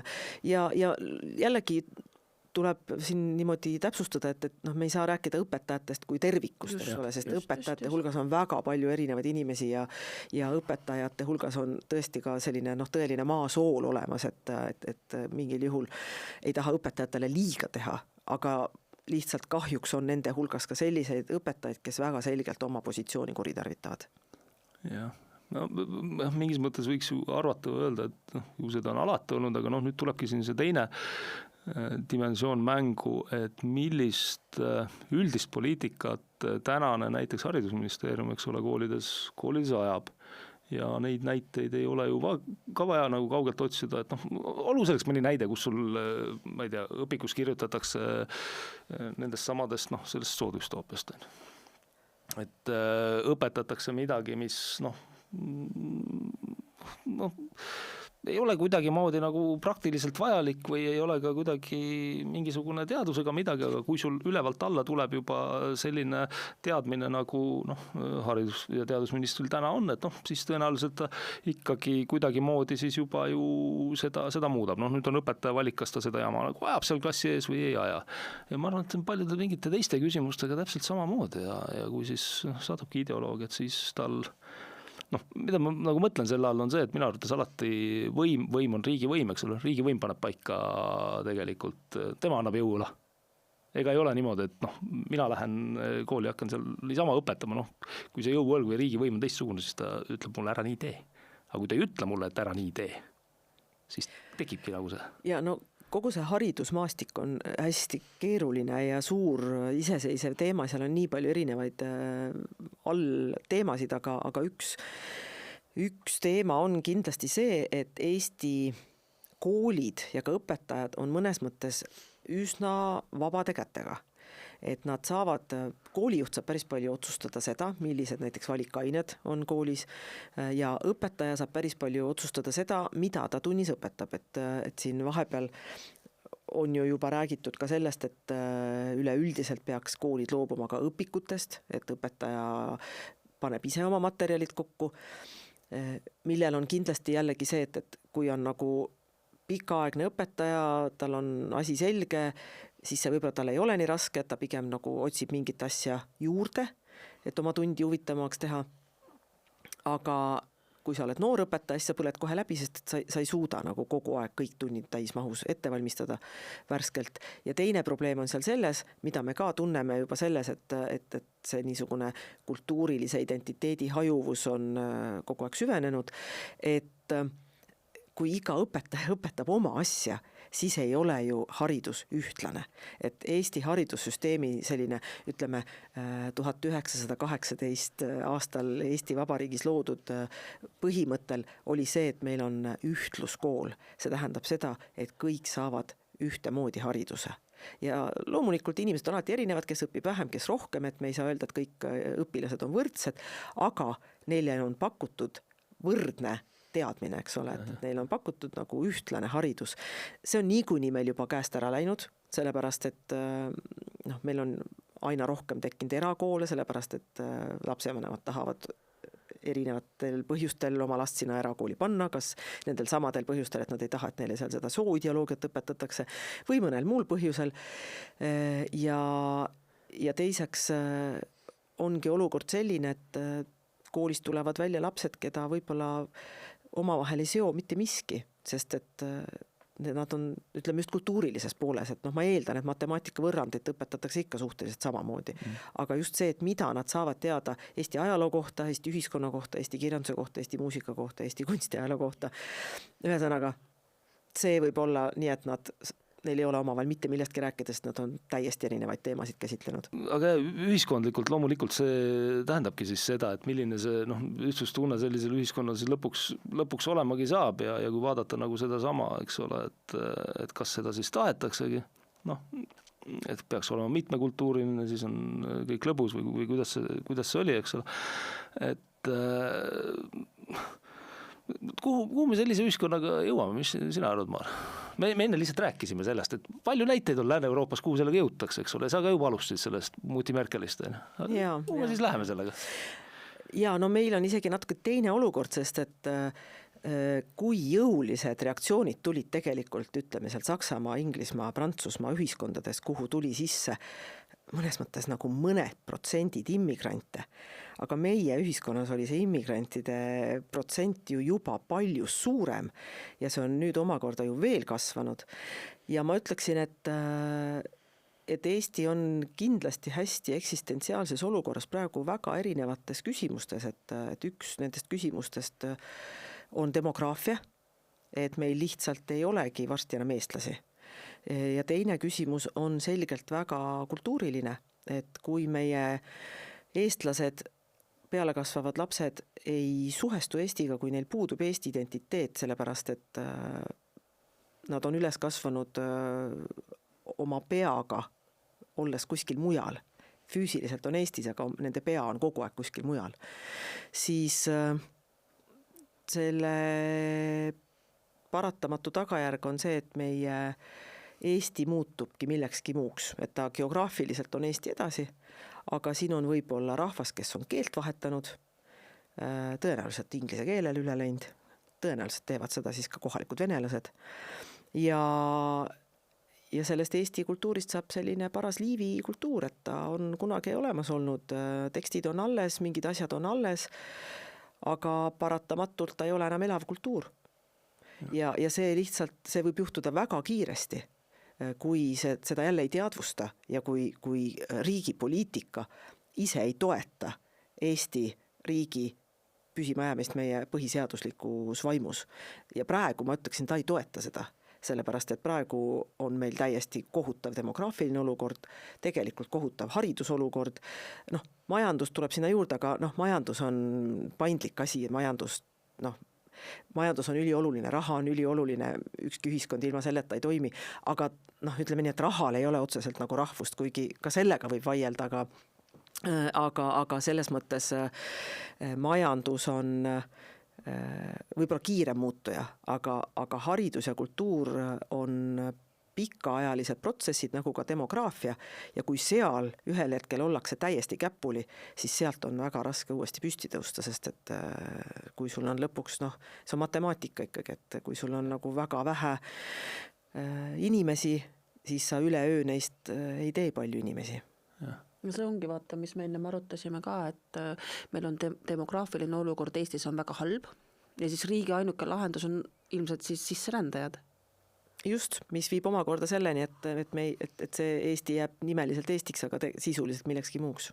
Ja lisaks siis praktilised kõik, ühesõnaga tahamegi öelda, mida me enne arutasime ka, et praktilised järeldused saab ju teha tegelikult erinevate lääne ühiskondade põhjal nagu praegusel hetkel ära, kui sul enam ei ole ikkagi noorte seas pool või 67% mõnes Saksamaa koolis on sisserändajad, siis mis sa sellest järeldad oskad? Sa oskadki sellest seda järeldada, et sealt koolist ei tule enam välja ilmselt see saksa rahva järelkasv, kes varem. Jah, ja see jutt, et lõimumine on ainult kultuuriline, ei ole ka päris tõsi, sellepärast et igasuguseidki toredaid teadusuurimusi on ju nüüd tehtud ka juba selle pinnal, et mälu liigub ikkagi geneetiliselt, traumad liiguvad geneetiliselt, et ka see inimene, kes kõige parema tahtmise juures tahab Eesti kultuuri ja Eesti ühiskonda sulanduda, tal puudub tegelikult see meie nii-öelda rahvuslik mälu. Et ta ei tal ei käi kunagi nagu seda tunnet läbi, kui räägitakse küüditamisest, ta võib objektiivselt aru saada, et see oli väga kohutav sündmus, aga see ei puuduta teda isiklikult, see ei saagi teda isiklikult puudutada, me ei saa seda talle kuidagi pahaks panna, me ei saa öelda, et ta on nagu sellepärast halvem inimene, aga see lihtsalt ei puuduta teda, et ütleme, see ühiselt kogetud ajalugu, ühiselt kogetu, see on ju see, mis ikka inimesi liidab, see liidab sõpru, see liidab perekondi, see ongi see koos kasvamine ja see koos kasvatud ajalugu on midagi, mis läheb kaduma, kui meil ei ole enam seda kultuurilist kokkukuuluvistunnet, meil ei ole lapsi, meil ei ole nagu seda Eestit nii, nagu me teda tunneme. Et selles mõttes see ei ole lahendus, et toome siia terve hulga inimesi, kes õpivad eesti keele selgeks ja õpivad meie hümni pähe ja siis meil ongi eestlased. Nad võivad kuidagi mingil pealispinnal olla eestlaste moodi, aga nad ei ole kuidagi viisi eestlased. Ja neist ei saa eestlasi ennem kui mitu põlvkonda hiljem. Nende lapselastest võivad saada eestlased, aga see ongi see küsimus praegu, et kas siis on seda Eestit enam. Vabadussõda vist neile ikkagi endiselt sama oluliseks. See ei ole jah, aga see ikkagi. Ma tooks selle teise teemana siia sisse need samad noored, kes kasvavad meil, ma ei tea, TikToki põlvkonnas, kuskil sotsiaalmeedias, aga kas nendel see tunnetus, ma ei tea, see sama koos kasvamine, meil on, ma ei tea, ühine ajalugu, küüditamine ja muud asjad, aga kas nendele jõuab see ikka kohale, sest ma ei tea, me kodus otseselt arutanud ei ole, ma ei oska praegu isiklikku arvamust öelda, aga kuidas sulle tundub? Miks me ikka üht-teist arutame, nõukogude terrorit asju, vaata, kui on kooli mingites õppetükkides. Pole päris küsinud, et kuidas sa sellesse suhtud, sest tema on ka pigem siuke, ma lähen Inglismaal õppima, kui ma saan. Aga ma arvan, et seal ongi see, et esiteks ma arvan, et lapse vanemad sageli ei saagi aru, et neil on ka laste kasvatamisel mingi roll. Et nad nagu jätavadki paraku oma lapsed väga sageli hoopis mingite teiste mõjude valdusesse. Mitte, et ma arvaksin, et kuskil peaks olema mingisugunegi see, et nüüd hommikul tõuseme üles ja ennem putru ei saa, kui oled, ma ei tea, siis vastanud peatükk Eesti kultuuriloost.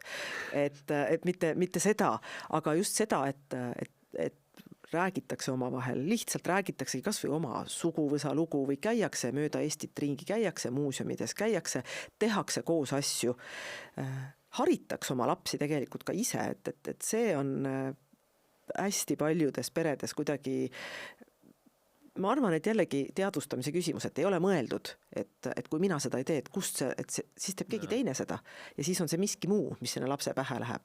Et lapse vanema kohustus tegelikult on ka oma last nagu kasvatada ja harida ja see ei ole selline populaarne seisukoht, sest et jällegi ma arvan, et me oleme paljuski jäänud kuskile sinna 90-ndatesse, kui pärast nõukogude aja seda Spoki raamatut, kus sa tohtisid last nagu imetada või talle süüa anda ainult kindlatel kellaaegadel, tuli see, et vaba kasvatus, et nüüd sa võid kõike teha. Aga see vaba kasvatus ei ole mitte see, et sa ei kasvata oma last, vaid vaba kasvatus on see, et sa võid oma lapsega nagu normaalselt suhelda ja empaatiline olla.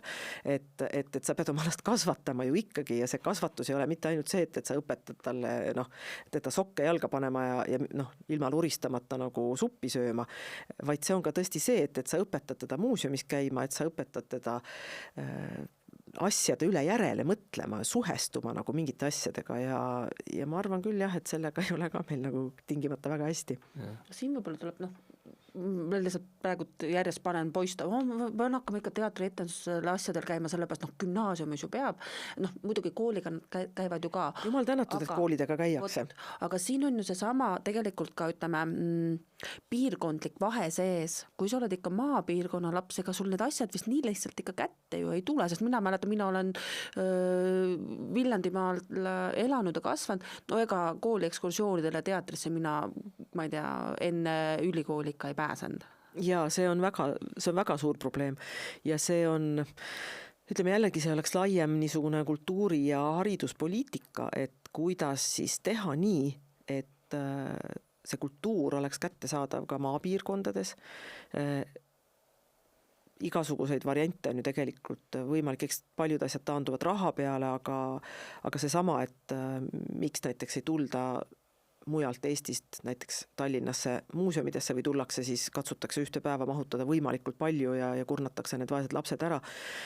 Bussi tellimine on lihtsalt väga kallis ja lapsevanemal ei ole raha, sest palgad on maapiirkondades väiksemad ja mõni laps jääb üldse tulemata, sest lisaks lähevad sinna ju kõik söömine sellel päeval, taskuraha lapsele, muuseumipiletid, et see on nagu luksuskaup.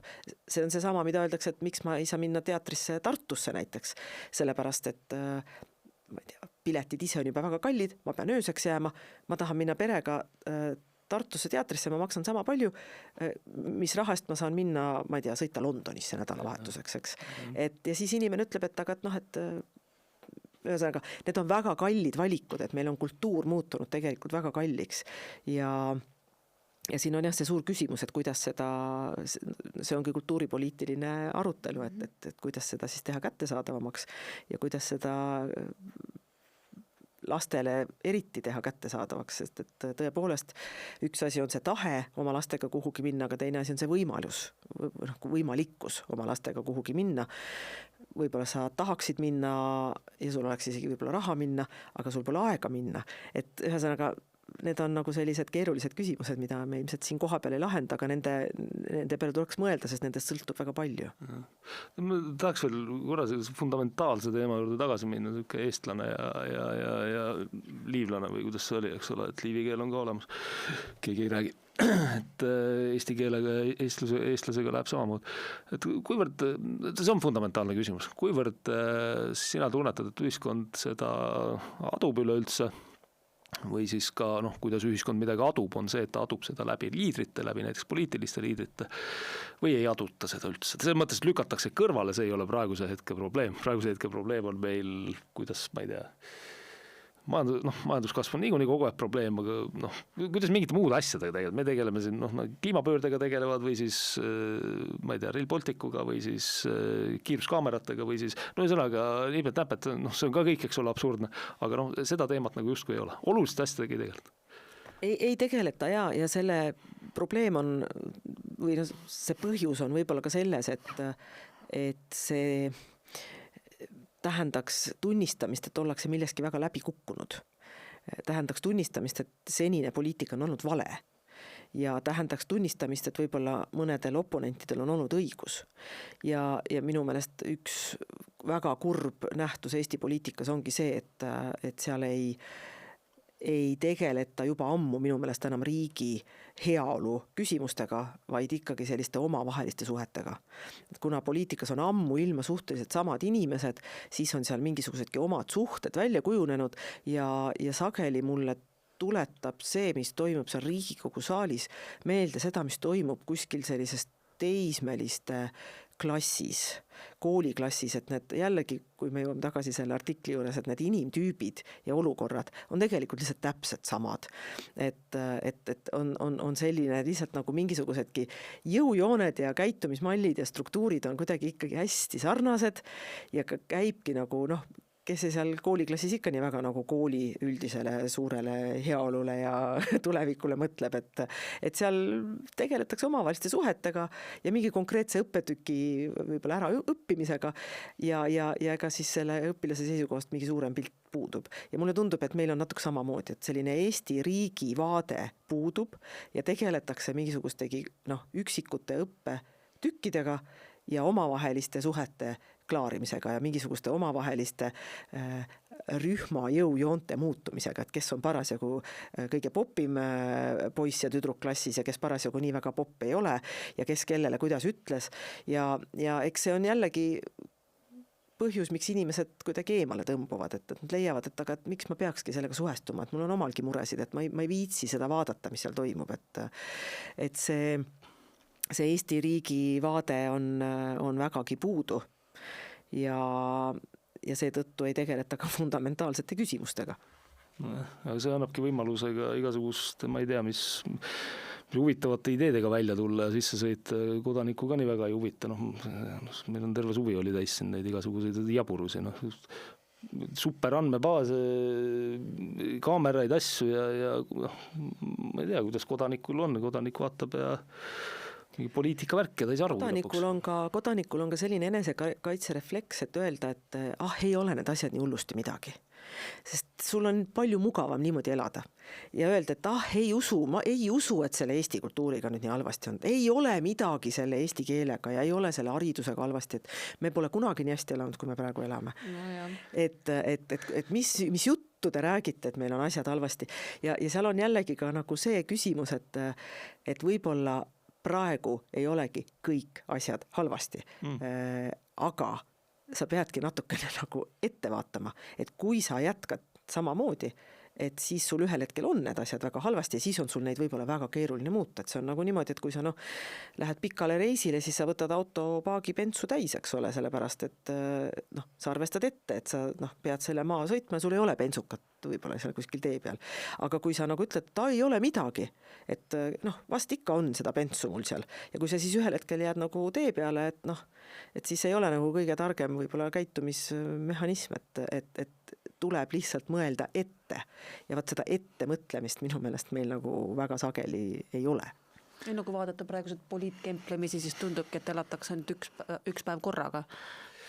Ei ole. No siin tegeletakse poliitilise strateegilise kommunikatsiooniga meil. Ja et seal ei ole ju ka oluline mitte Eesti riigi käekäik, vaid konkreetse partei käekäik, tema tulevik, et seal võib-olla isegi mõeldakse mingil määral tulevikule, aga need ei kattu nagu sellega, et sa vaataksid seda asja nagu natukene mõnel puhul isegi mõne konkreetse poliitiku isiklik tulevik kuskil sellist struktuurides või täpselt. Ma ei tea, kus valmistad tegelikult ette seda, et siin tootaks soe koht, eks ole, kuskil mujal, et see Eesti poliitiku positsioon on ainult niisugune vaheaste. Et see kõik annab ju tunda Eesti elus, et see nii on. Annab, jah. Kuule, Maarja, aga selge on, et meil juttu jätkuks siin tegelikult sõna nende teemade üle arutades kindlasti palju kauemaks, aga vaatan et saateaeg on meil siin taas peale pressimas, ehk et peame siin täna otsad kokku tõmbama, et suur tänu, et tulid ja jagasid oma mõtteid meiega ja vaatajatega. Aitäh kutsumast!